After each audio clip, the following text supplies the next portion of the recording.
আপনি কি চান গুনাহ মাফ হোক, রিজিকে বরকত আসুক, আর জীবনে নামুক প্রশান্তি? তাহলে এই ছোট কিন্তু ফজিলতপূর্ণ দোয়াটি মনোযোগ দিয়ে শুনুন ও আমল করুন। আল্লাহুম্মা ইগফির লি যানবি ওয়াওয়াসসি' লি ফি দারি ওয়াবারিক লি ফি রিজকি। অর্থ, হে আল্লাহ, আমার সকল গুনাহ ক্ষমা করে দিন, আমার জীবন ও ঘরে প্রশান্তি দান করুন, এবং আমার রিজিকে দান করুন বরকত। গুনাহ মাফের মাধ্যম। এই দোয়াতে প্রথমেই গুনাহ মাফ চাওয়া হয়েছে। আল্লাহ তাআলা ক্ষমাশীল, তিনি বান্দার তাওবা কবুল করেন।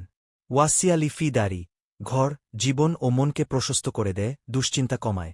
অল্প রিজিকেও আল্লাহ তাআলা বরকত দেন, হারাম থেকে হেফাজত করেন। এই দোয়াতে দুনিয়ার শান্তি আর আখিরাতের মুক্তি দুটিই চাওয়া হয়েছে। ছোট দোয়া হওয়ায় নিয়মিত পড়া সহজ, কিন্তু সওয়াব অনেক।